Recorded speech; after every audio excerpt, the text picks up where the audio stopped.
ನೀನು ಒಂದು ಹಿಂದೂ ಅಪ್ಪನಿಗೆ ಹುಟ್ಟಿದ್ರೆ ಇವತ್ತು ನಿನಗೆ ನಾನು ಚಾಲೆಂಜ್ ಮಾಡ್ತೇನೆ, ಆ ಹಿಂದೂ ದೇವಸ್ಥಾನದಲ್ಲಿ ಕೊಂಡೋಗಿ ಒಂದು ಭಗವಧ್ವಜ ಹಾಕು. ನಮ್ಮ ಮಂಜುನಾಥ, ನಮ್ಮ ಅನ್ನಪ್ಪನ ಆ ದೇವರ ಹೆಸರಲ್ಲಿದ್ದ ಜಾಗವನ್ನು ದೇವರಿಗೆ ಮಾಡಿಸಿಕೊಡು. ಇವತ್ತು ಮಂಜುನಾಥ ಸಹ ಬೇಡುವ ಪರಿಸ್ಥಿತಿಯಲ್ಲಿ, ಯಾಕೆಂದ್ರೆ ಒಬ್ಬ ವ್ಯಕ್ತಿ ಹತ್ರ ಕೈ ಚಾಚುವ ಹಾಗೆ ಮಂಜುನಾಥನನ್ನು ಮಾಡಿ ಆ ಮಂಜುನಾಥನ ಅಡಿಯನ್ನೇ ಯಾವನೊಬ್ಬನ ಹೆಸರಲ್ಲಿ ಮಾಡುವಾಗ ಈಗ ನೀನು ಪ್ರಶ್ನೆ ಕೇಳು. ಇದು ಜೈನ ಮತ್ತು ಹಿಂದೂಗಳ ಪ್ರಶ್ನೆ ಅಲ್ಲ. ಇತ್ತೀಚಿನ ದಿನಗಳಲ್ಲಿ ಎಲ್ಲರಲ್ಲಿ ಒಂದು ಪ್ರಶ್ನೆ ಮೂಡ್ತಾ ಇತ್ತು, ಸೌಜನ್ಯ ಹೋರಾಟ ನಿಂತು ಬಿಟ್ಟಿತಾ ಎನ್ನುವ ಒಂದು ಪ್ರಶ್ನೆ ಕೇಳ್ತಾ ಇದ್ರು. ಸೌಜನ್ಯ ಹೋರಾಟ ಎಲ್ಲೂ ನಿಂತಿಲ್ಲ, ಸೌಜನ್ಯ ಹೋರಾಟಗಾರರು ಎಲ್ಲೂ ಮಾತಾಡದೆ ನಿಂತಿಲ್ಲ. ನಮಗೆ ಹೋರಾಟಗಾರರಿಗೆ ಮಹೇಶಣ್ಣನಾಗಾಗ್ಲಿ, ತಮ್ಮಣ್ಣನಾಗ್ಲಿ, ಪ್ರಸನ್ನ ರವಿಗಾಗ್ಲಿ, ಯೂಟ್ಯೂಬ್ ಅಜಯ್ಗಾಗ್ಲಿ ಪ್ರತಿ ಕಡೆಯಿಂದ ನಮಗೆ ಕೇಸ್ ಹಾಕಿದ್ರು. ಒಂದೊಂದು ಕೇಸ್ ಅಲ್ಲ, ಒಬ್ಬೊಬ್ಬ ವ್ಯಕ್ತಿ 5-5 ಕೋಟಿ ಕೇಸ್, 10 ಕೋಟಿ ಕೇಸ್ ಹಾಕುದು ಮಾತ್ರ ಅಲ್ಲದೆ ನಾವು ಪುನಃ ಮಾತಾಡಿದಕ್ಕೆ ನಮಗೆ ಕಾನೂನು ಉಲ್ಲಂಘನೆ, ಕಂಟೆಂಪ್ಟ್ ಅಂತ ಕೋರ್ಟಲ್ಲಿ ಈಗ ಕೇಸ್ ಹಾಕಿದ್ದಾರೆ. ನನಗೂ ನೋವಾಗ್ತಿತ್ತು. ಪ್ರತಿಯೊಬ್ಬರು ಕೇಳ್ತಿದ್ರು ಸೌಜನ್ಯನ ವಿಷಯದಿಂದ ಪ್ರಸನ್ನ ರವಿ ಹಿಂದೆ ಸರಿದ್ರ ಅಂತ. ಇಲ್ಲ, ಸೌಜನ್ಯನ ವಿಷಯದಲ್ಲಿ ಯಾವತ್ತೂ ಹಿಂದೆ ಸರಿಯೋ ವಿಷಯನೇ ಇಲ್ಲ. ಕೇವಲ ಕಾನೂನಿಗೆ ಗೌರವ ಕೊಟ್ಟು ಮಾತನ್ನು ನಿಲ್ಲಿಸಿದೆ ವಿನಃ ಬೇರೆ ಯಾವುದೇ ದೊಣ್ಣೆ ನಾಯಕನನ್ನು ಹೆದರಿ ನಾನು ನಿಂತಿರಲಿಲ್ಲ. ಒಂದು ಹಿಂದೂ ಮಹಿಳೆಯಾಗಿ ನಾನು ಇವತ್ತು ಮಾತಾಡಲೇಬೇಕಂತ ಅನ್ನಿಸಿದೆ. ಕೇವಲ ಒಂದು ಯೂಟ್ಯೂಬರ್ನ ಮುಖಾಂತರ ಇಡೀ ದೇಶ ಸಂಚಲನ ಆಗುವ ಹಾಗೆ ಸೌಜನ್ಯನ ವಿಷಯ ಹಬ್ಬಿದೆ ಅನ್ನುವಾಗ ನಾನು ಈಗ ಮಾತಾಡದೆ ಕೂತ್ರೆ ನಾನು ಸೌಜನ್ಯಳಿಗೆ ಅನ್ಯಾಯ ಮಾಡಿದಾಗೆ. ಯಾಕಂದ್ರೆ ನಮ್ಮ ಈ ಸೌಜನ್ಯ ಹೋರಾಟದಲ್ಲಿ ಪ್ರತಿಯೊಂದು ಯೂಟ್ಯೂಬರ್ ನಮ್ಮ ಜೊತೆಗಿದ್ದು ಹೋರಾಟ ಮಾಡಿದ್ರು. ನಮ್ಮ ಸೌಜನ್ಯನ ಹೋರಾಟವನ್ನು ಇಡೀ ದೇಶಾದ್ಯಂತ ಡೆಲ್ಲಿವರೆಗೆ ಮುಟ್ಟಿಸಿದಾದ್ರೆ ಪ್ರತಿಯೊಬ್ಬ ಯೂಟ್ಯೂಬರ್. ಆದ್ರೆ ಇವತ್ತೊಂದು ಸಮೀರ್ ಅನ್ನೋ ಒಂದು ಯೂಟ್ಯೂಬರ್ ಪುನಃ ಒಂದು ಸಂಚಲನ ಮಾಡಿದ್ದು ಹೇಳಿದಾದ್ರೆ ಆ ಯೂಟ್ಯೂಬರಿಗೆ ನಾವು ಪ್ರತಿಯೊಬ್ಬರಿಗೂ ನಾವು ಗೌರವವನ್ನು ಸೂಚಿಸಲೇಬೇಕು. ನಾನಿವತ್ತು ಮಾತಾಡ್ಲಿಕ್ಕೆ ಬಂದಿದ್ದೇನೆ, ಒಬ್ಬ ಯೂಟ್ಯೂಬರ್ ಅಂತ ಹೇಳಲಿಕ್ಕೆ ಅನ್ನಿಸದ ಒಬ್ಬ ನಾಲಾಯಕಪ್ಪ. ಕೀರ್ತಿ ಅಂತ ಹೆಸರಿಟ್ಟು ಅಪಕೀರ್ತಿ, ಅಪಕೀರ್ತಿ. ಇವನು ಒಂದು ನಿನ್ನೆ ಸಮೀರ್ನ ಬಗ್ಗೆ ಒಂದು ವಿಡಿಯೋ ಮಾಡಿ ಮಾತಾಡ್ತಾನೆ, ಹಿಂದೂಗಳು ಜಾಗೃತರಾಗಿರಿ, ಹಿಂದೂಗಳನ್ನು ಒಡೆಯುವ ರೀತಿಯಲ್ಲಿ ಯಾವ್ದಾ ಬಣ್ಣ ಬಳಿಲಿಕ್ಕೆ ಹೋಗಿದ್ದಾನೆ ಈ ಕೀರ್ತಿ. ಅವನಿಗೆ ಇವತ್ತು ನಾನು ಉತ್ತರ ಕೊಡಲೇಬೇಕು. ನಾನು ಇವನಿಗೆ ಪ್ರಶ್ನೆ ಮಾಡ್ತಿದ್ದೇನೆ, ನಮ್ಮ ಯೂಟ್ಯೂಬರ್ ಪ್ರತಿಯೊಬ್ಬರು ಸೌಜನ್ಯ ಹೋರಾಟದ ವಿಡಿಯೋ ಹಾಕಿದಾಗ ಎಲ್ಲರೂ ಹೋಗಿ ಕೋರ್ಟಿಗೆ ಹೋಗಿ ಯಾವನ ಹೆಸರಲ್ಲಿ ಹೋಗಿ ಒಂದು 30ಕ್ಕಿಂತ ಮೇಲೆ ಯೂಟ್ಯೂಬರ್ನ ಮೇಲೆ ಕೇಸ್ ಹಾಕಿದಾಗ ನೀನು ಸತ್ತಿದ್ಯಾ? 10 ಯೂಟ್ಯೂಬರ್ಗಳನ್ನು ಈಗಲೂ ಸಹ ಯೂಟ್ಯೂಬ್ ಓಪನ್ ಆಗ್ಲಿಕ್ಕೆ ಬಿಡ್ಲಿಲ್ಲ, ಅಲ್ಲಿ ಕ್ಲೋಸ್ ಮಾಡಿಟ್ಟಿದ್ದಾರೆ ಅಂತ ಬ್ಲಾಕ್ ಮಾಡಿಟ್ಟಿದ್ದಾರೆ. ಕೋರ್ಟ್ ಅಲ್ಲಿ ಉಂಟು ಯೂಟ್ಯೂಬರ್ನ ಕೇಸ್, ಇನ್ನೂ ಓಪನ್ ಆಗಿರ್ಲಿಲ್ಲ ಹೇಳುವಾಗ ನೀನೊಬ್ಬ ಯೂಟ್ಯೂಬರ್ ಆಗಿ ನೀನು ಎಲ್ಲಿ ಧ್ವನಿ ಎತ್ತಿದ್ದಿ? ಈಗ ಸಮೀರ್ ಉಲ್ಲೇಖ ಮಾಡುವಂತ ಆ ಒಂದು ಗೌಡ್ರ 2 ಗಣಗಳು ಬಂದು ಹೋಗಿದ್ದವು. 2 ಗಣಗಳು ಈಗ ಒಂದು ಸತ್ಯ ಶೋಧನೆ ಮತ್ತು ಇನ್ನೊಂದು ಯಾವುದೋ ಒಂದು ಬ್ಯಾಂಗ್ಳೂರಿದು ಗಣ ಬಂತು, ಈಗ ನೋಡ್ಲಿಕ್ಕೆ ಇಲ್ಲ. ಈಗ ನೀನು 3ನೇ ಗಣ ಈಗ ಬಂದಿದ್ದಿ, ನೀನು ಸರ್ವನಾಶ ಆಗ್ತಿ. ಆ ಮಂಜುನಾಥ ಅಣ್ಣಪ್ಪ, ಆ ದೇವಸ್ಥಾನದ ಧರ್ಮಸ್ಥಳದ ಮಂಜುನಾಥ ಕಣ್ಣು ಬಿಟ್ರೆ ನೀನು 3ನೇ ಒಂದು ಗಣ ಭಸ್ಮ ಆಗ್ತಿ. ನನಗೆ ನಾಚಿಕೆ ಅನ್ನಿಸ್ತಾ ಉಂಟು ನೀನೊಂದು ಯೂಟ್ಯೂಬರ್ ಅಂತ. ಯಾಕೆಂದ್ರೆ ನಿನಗೆ ಆ ಕೇಸಿನ ಬಗ್ಗೆ ಕ್ಲಾರಿಟಿ ಇಲ್ಲ. ನೀನ್ ಹೇಳ್ತಾ ಇದ್ದಿ ಆ ಕೇಸ್ ಈಗ ಹೈಕೋರ್ಟ್ಗೆ ಹೋಗಿದೆ, ಹೈಕೋರ್ಟ್ಗೆ ಅದನ್ನು ಕಳಿಸಬೇಕು ಅಂತ ನೀನು ಹೇಳ್ತಾ ಇದ್ದೀಯಲ್ಲ. ಇವಾಗ ಹೈಕೋರ್ಟ್ ಹಾಕ್ಬೇಕು. ನಾವು ಹೇಳ್ತಾ ಇದೀವಿ ಸೌಜನ್ಯ ಬಗ್ಗೆ, ನಾನು ಮಾತಾಡ್ತೀನಿ, ಹೈಕೋರ್ಟ್ ಹೋಗ್ಬೇಕು, ಮತ್ತೆ ರೀಓಪನ್ ಆಗ್ಬೇಕು. ಯಾವ ರೀತಿಯಲ್ಲಿ ನೀನು ಸೌಜನ್ಯನ ಕೇಸನ್ನು ಸ್ಟಡಿ ಮಾಡಿದೆ?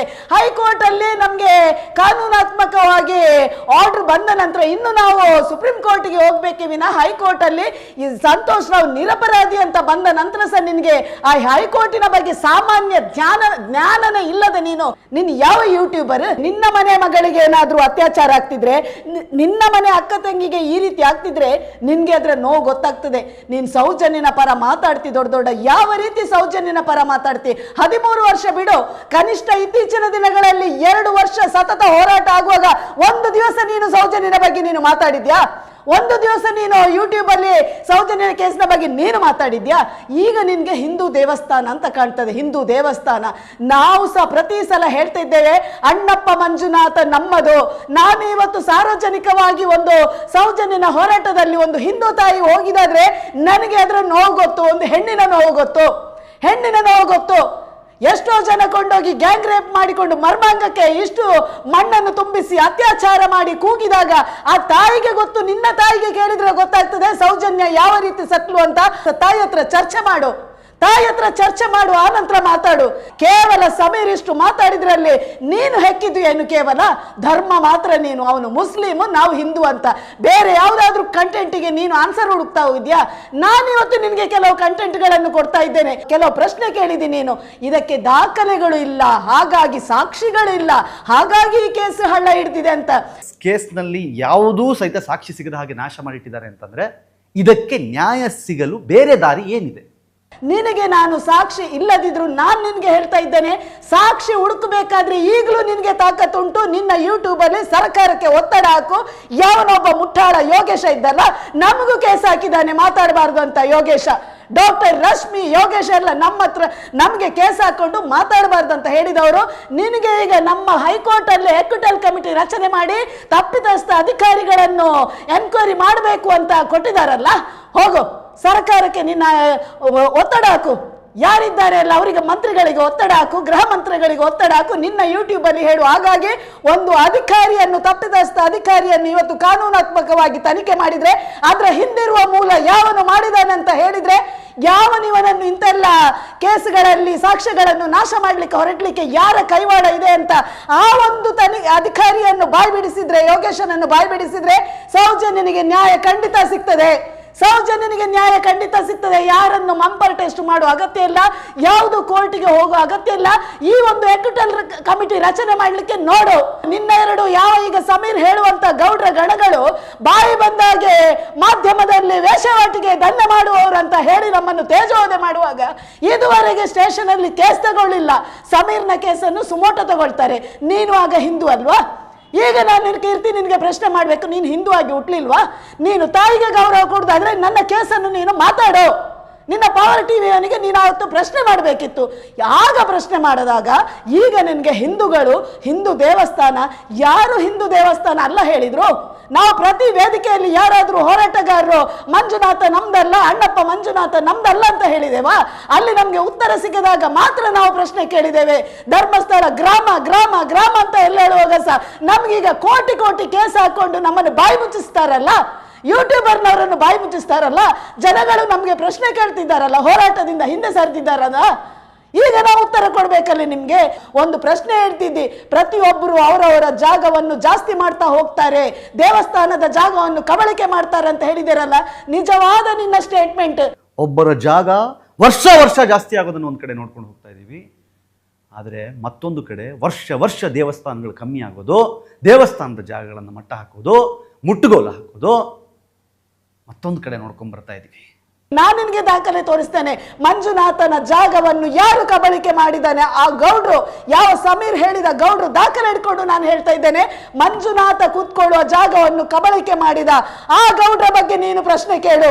ದೇವಸ್ಥಾನದ ಜಾಗವನ್ನು ಯಾರು ಒಳಗೆ ಹಾಕಿದ್ದಾರೆ ಅಂತ ನೀನು ಪ್ರಶ್ನೆ ಕೇಳು.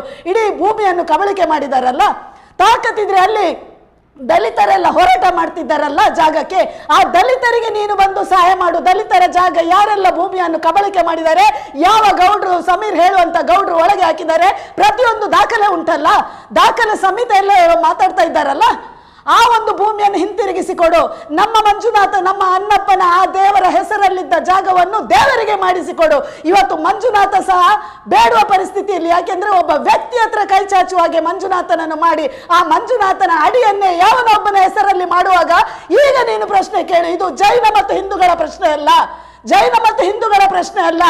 ಈಗ ನೀನು ತಾಕತ್ತಿದ್ರೆ ಮಾತಾಡಬೇಕು. ಈ ಪ್ರಶ್ನೆಗಳನ್ನೆಲ್ಲ ಸಮೀರ್ ಹತ್ರ ನೀನು ಕೇಳುವುದಲ್ಲ. ಮುಸ್ಲಿಂ ಅಂತ ನೀನು ಹಿಂದೂ ಆದ್ರೆ, ಹಿಂದೂಗೆ ಹುಟ್ಟಿದಾದ್ರೆ ಯಾವನು ಕಬಳಿಕೆ ಮಾಡಿದ್ದಾನೆ, ಯಾವನು ಮಂಜುನಾಥನ ಹೆಸರಲ್ಲಿ ಭೂ ಕಬಳಿಸ್ತಾನೆ, ಯಾವನು ಮಂಜುನಾಥನ ಹೆಸರಲ್ಲಿ ಬಡ್ಡಿ ದಂಧೆ ಮಾಡ್ತಾರೆ.